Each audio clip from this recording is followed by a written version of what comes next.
Fintech और banking की ताजा खबरें 11 फरवरी 2025।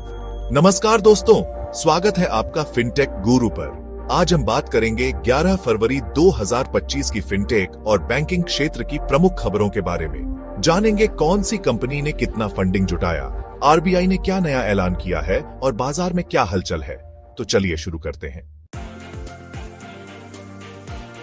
दोस्तों, सबसे पहले बात करते हैं ईज़बज़ की।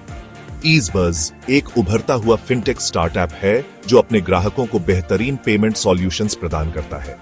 ईज़बज़, जो कि एक full stack payment solution provider है, ने हाल ही में एक महत्वपूर्ण उपलब्धि हासिल की है। उन्हें आरबीआई से बड़ी खुशखबरी मिली है। भारतीय रिजर्व बैंक ने ईज़बज़ को ऑनलाइन पेमेंट एग्रीगेटर के तौर पर काम करने की अंतिम मंजूरी दे दी है। जी हां, उन्हें ऑनलाइन पेमेंट एग्रीगेटर के तौर पर काम करने की फाइनल मंजूरी मिल गई है। यह मंजूरी मिलने के बाद ईज़बज़ अब अपने ग्राहकों को और भी बेहतर सेवाएं प्रदान कर सकेगा। अब ईज़बज़ सीधे ग्राहकों से पेमेंट कलेक्ट कर पाएगा और कई सारे मर्चेंट्स को पेमेंट गेटवे सर्विस दे सकेगा। इससे छोटे और मझोले व्यापारियों को भी काफी फायदा होगा। ये उनके लिए बहुत बड़ी बात है और इससे डिजिटल पेमेंट इकोसिस्टम को भी और मजबूती मिलेगी। ईज़बज़ की यह सफलता न केवल कंपनी के लिए बल्कि पूरे फिनटेक उद्योग के लिए एक महत्वपूर्ण मील का पत्थर है।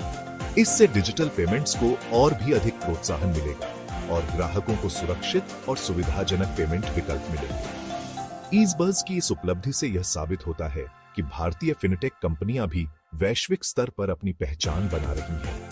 आने वाले समय में ईज़बज़ और भी नई ऊंचाइयों को छूने के लिए तैयार है। अब चलते हैं रेजरपे की तरफ। रेजरपे, जो कि भारत के सबसे बड़े पेमेंट गेटवे में से एक है, ने हाल ही में एक महत्वपूर्ण घोषणा की है। रेजरपे ने अपने सीनियर डायरेक्टर खीलान हरिया को चीफ प्रोडक्ट ऑफिसर यानी सीपीओ बना दिया है। यह निर्णय कंपनी के प्रोडक्ट डेवलपमेंट और इनोवेशन को और भी मजबूती देने के लिए लिया गया है। खीलान हरिया, जो कि काफी समय से रेजरपे के साथ जुड़े हुए हैं, अब प्रोडक्ट डेवलपमेंट की पूरी जिम्मेदारी संभालेंगे। उनके नेतृत्व में कंपनी नए और उन्नत प्रोडक्ट्स को बाजार में लाने की योजना बना रही है। खीलान का अनुभव और उनकी विशेषज्ञता कंपनी के लिए बहुत ही महत्वपूर्ण साबित होगी।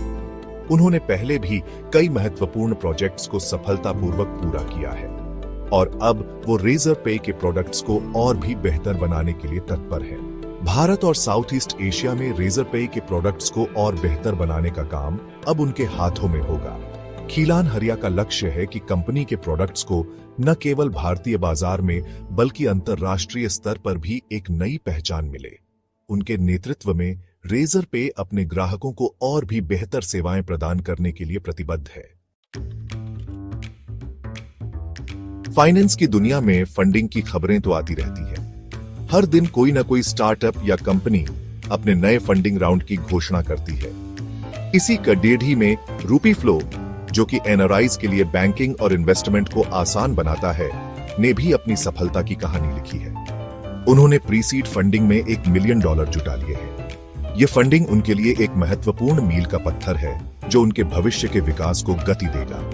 पाइपर सेरिका एंजल फंड ने इस फंडिंग राउंड को लीड किया है। यह फंडिंग राउंड न केवल रूपी फ्लो के लिए बल्कि पूरे फिनटेक उद्योग के लिए एक सकारात्मक संकेत है। रूपी फ्लो का प्लान है कि इस फंडिंग का इस्तेमाल वो अपनी टेक्नोलॉजी को और बेहतर बनाने और अपनी टीम को बढ़ाने में करेंगे। वे अपने ग्राहकों को और भी बेहतर सेवाएं प्रदान करने के लिए नए फीचर्स और इनोवेशन पर काम करेंगे। इस फंडिंग से उन्हें अपने प्रोडक्ट्स को और भी मजबूत बनाने का मौका मिलेगा। चैप्टर 4।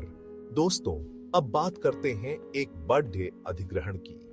एनसीएलटी ने हिंदुजा ग्रुप की कंपनी IIHL को 25 फरवरी तक रिलायंस कैपिटल का अधिग्रहण पूरा करने का आदेश दे दिया है।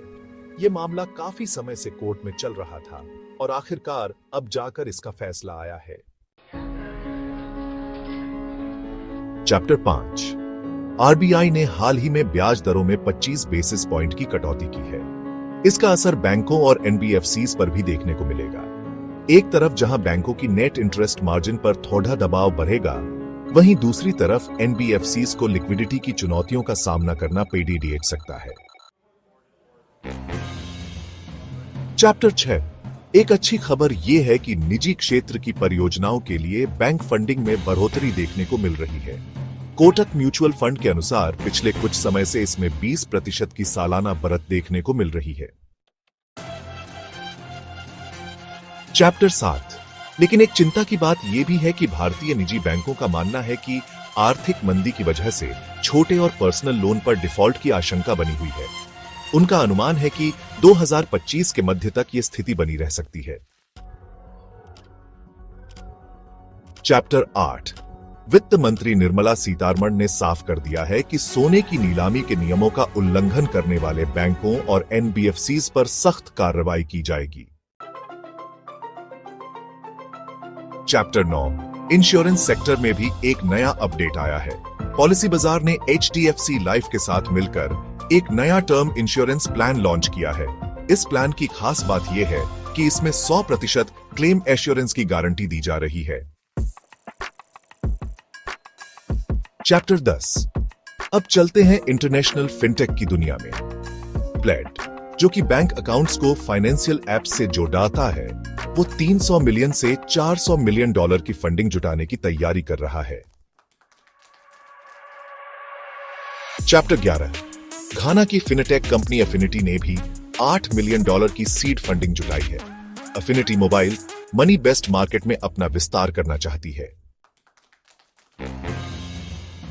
चैप्टर 12। नाइजीरिया की फिनटेक स्टार्टअप रेनेस ने क्यूईडी के नेतृत्व में 11 मिलियन डॉलर की फंडिंग जुटाई है। रेनेस्ट अफ्रीका के रिमोट वर्कर्स और फ्रीलांसर को आसान पेमेंट सॉल्यूशन प्रोवाइड करता है। बेंगलुरु की banking software provider company zeta ने 50 मिलियन डॉलर की नई फंडिंग हासिल की है। इस फंडिंग के बाद ज़ेटा का वैल्यूएशन 2 बिलियन डॉलर हो गया है। चैप्टर 14। हाल ही में लॉस एंजेलिस में लगी आग जैसी प्राकृतिक आपदाओं से बीमा कंपनियों को भारी नुकसान हुआ है। ऐसी ही आपदाओं से होने वाले नुकसान को कम करने के लिए काम करने वाली कंपनी कॉम्युलेट ने 20 मिलियन डॉलर की फंडिंग जुटाई है।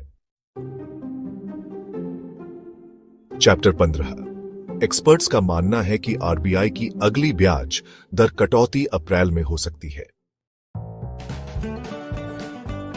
चैप्टर 16। अगले हफ्ते एमएससीआई इंडेक्स में बदलाव होने की उम्मीद है। इसमें पेटीएम को शामिल किया जा सकता है और इंडसइंड बैंक के वेटेज में बढ़ोतरी हो सकती है। पुत्रों, वीडियो देखने के लिए धन्यवाद। अब ले रहा हूं विदा। सीखते रहिए, बढ़ते रहिए। मिलते हैं अगले वीडियो में और ऐसे ही फाइनेंस को आसान भाषा में सीखने, फिनटेक की ताजा खबरों और अपडेट्स के लिए जुड़े रहें और सब्सक्राइब कीजिए फिनटेक गुरु।